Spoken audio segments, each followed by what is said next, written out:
பேசிட்டு இருக்கேன். நான் ஏற்கனவே நான் உங்களுக்கு அனுப்பிச்சுட்டு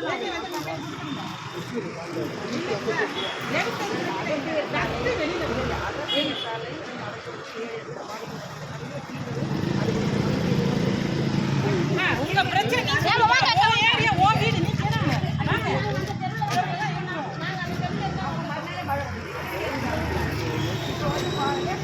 நீங்க வாங்க அந்த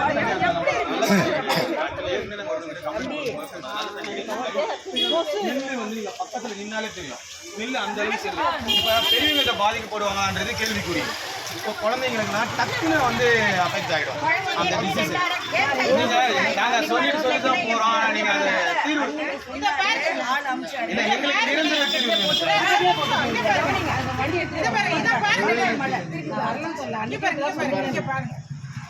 இல்ல. தண்ணி கழிவு நீர் இது.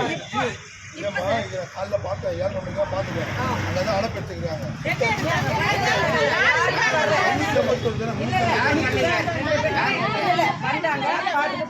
இதே நடந்துட்டு இருக்கு. வராங்க நிரந்தர தீர்வு வேணும்னு கேட்கறோம். நாங்க நிரந்தரமா தீர்வு கேட்கறோம்.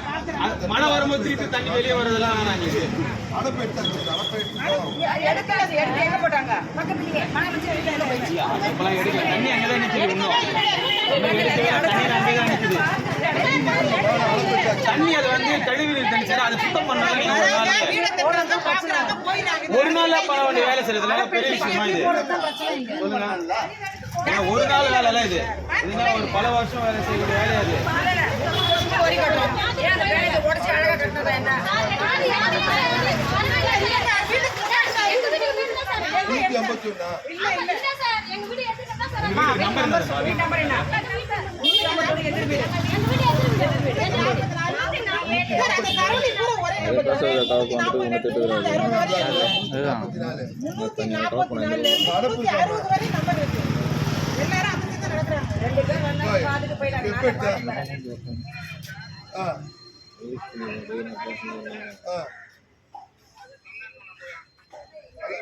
அதுதான் தண்ணி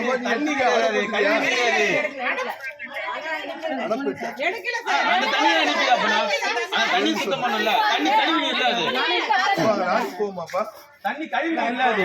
நல்ல தண்ணி சரி இருக்கட்டும் விடுறது.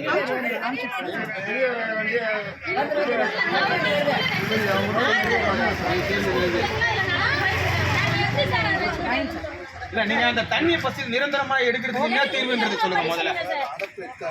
அடப்பு எடுத்தாச்சு சார். ஆனா திருப்பி தண்ணி வருது சார். ஏற்கனவே நாங்க ஒரு அடி கொடுக்கும்போது தண்ணி நிக்குது. இப்ப திருப்பி தண்ணி நிக்குது. ஏன் தண்ணி நிக்குது? அதுதான் அது சொல்லி சார் வாய் சொல்லி நாங்க கேட்கல. என்ன செயல் நடக்குது நீங்க நாங்க கேட்கிறோம். என்ன பண்ண போறீங்க அடுத்த கட்ட நடவடிக்கை? அது எவ்வளவு நாள் ஆகும்? ஏன்னா அது வந்து ஸ்கூல் இருக்கு. ஏரியா ஸ்கூல் இருக்கு. பசங்க அதை மெரிச்சுட்டு தான் போயிடுவாங்க. அது கழிவு நீர். மெட்ரோ வாட்டர் கிடையாது.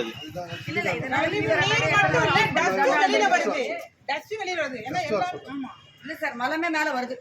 நீங்க கொஞ்சம் அதுக்கு என்ன வழின்றது நிரந்தர தீர்வா கொடுங்க ஃபர்ஸ்ட் மக்களுக்கு. அவங்க ஹாஸ்பிடல் போற பில் எல்லாத்தையும் வீட்டு வரியா இருக்கட்டும், மெட்ரோ வரி எல்லாமே சேர்ந்து தானே எல்லாமே.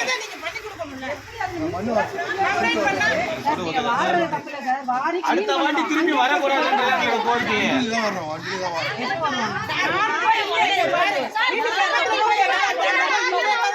பெருக்கிறவங்க வரது கிடையாது. யாருமே வரது இல்ல சார். அது மாணவி வச்சு நாங்க சொல்லி போட்டு வரலையே சார். அது கூட வரது இல்ல. அங்க சார் இன்சார்ஜ் யாருன்னு கேக்குறாங்க. அதுக்கு வீட்டுக்கு எதுவும் தண்ணி வண்டி வந்தாதான் தண்ணி போகும். இப்ப அந்த இது அப்படி இருக்கு. ஏன்னா அது முனை இது கடைசி தண்ணி எடுக்கணும். அவங்க எவ்வளவு போய் வண்டி எடுத்தாலும் வாசலுக்கு முன்னாடி அள்ளி வச்சுட்டு வராங்க. பசங்க இருக்காங்க எங்க வீட்டுல. அந்த ரவுண்டு ஃபுல்லாவே பசங்க. அந்த வண்டி எடுத்து என்னமா பண்றீங்க? ஓவர்ஃப்ளோ ஆகாம இருக்கு. என்ன வழி ஓவர்ஃப்ளோ ஆகுது. அதுதான் வராதுன்னு சொல்றீங்க நீங்க. ஓகே தான். வேலை எதுவுமே செய்யல.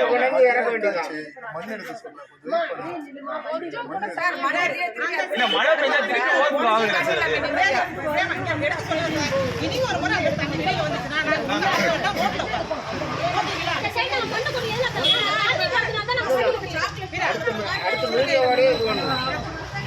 ஊர் மக்கள் சொல்லுறது நீங்க இது கொஞ்சம் அலட்சியமா கொஞ்சம் எடுத்துக்கிறது. ஏன்னா இதுல வந்து பிரச்சனை இருக்கு. பிரச்சனையா ஆகாம நீங்க தீர்வு கொடுக்கறது தான் உங்ககிட்ட நாங்க கொடுக்குறோம். நீங்க பாருங்க. அதுதான் அது உங்களுடைய விருப்பம் தான். நீங்க எடுக்கிற முடிவு தான் எங்களுக்கு சாதகமா இருக்குதா இல்ல உங்களுக்கு பாதகமா இருக்குதா பாருங்க. அவ்வளவுதான்.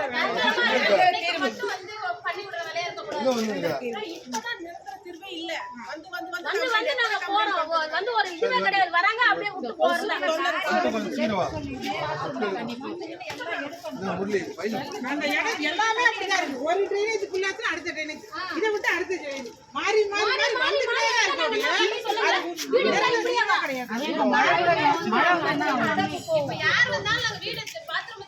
அந்த தண்ணியை சுத்தம் பண்ணுங்க. கழிவு நாத்து அடிக்குது. தண்ணி பாருங்க. தண்ணியை ஃபர்ஸ்ட் கிளியர் பண்ணுங்க. தண்ணி நிக்குது. அவர் வந்து பார்த்தாரு, இவரு வீச இருக்கிறத அவர்கிட்ட சொன்னா, அம்மா போமா அடிக்கடி உங்க தொலை பேர் சொல்ல அப்ப நான் என்ன பேசிட்டு அவர்கிட்ட போட்டு வரோம். வீடு பக்கத்துல இருக்கு. தேவியம்மா தண்ணி நிக்குதுங்க, நீ எங்க நிக்குது அப்படின்னு கேட்டு போயிருக்காரு. அங்கெல்லாம் பார்த்து வண்டி வந்து 5 நாள் ஆச்சு. நெருக்கடி படுத்து கிடையாது. அது வேற டிபார்ட்மெண்ட். இன்னைக்கு தான் வந்து இப்போ நீ தனியா எழுதுங்க. நான் எழுதுறது நகராட்சியில போய் கொடுத்துருவேன். அதுக்கு ஒரு பிரச்சனை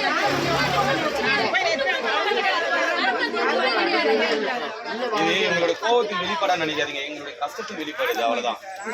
கஷ்டம் தான், வேற ஒண்ணுமே இல்ல. இது நீங்க என்ன பண்ணா நீங்களும் அலட்சியமா தான் இருக்கிற மாதிரி எங்களுக்கு தோணுது. நாங்க ஏற்கனவே ஒரு வாட்டி கொடுத்துட்டு போனோம். இல்ல சார், நிரந்தர தீர்வு தான் சார்.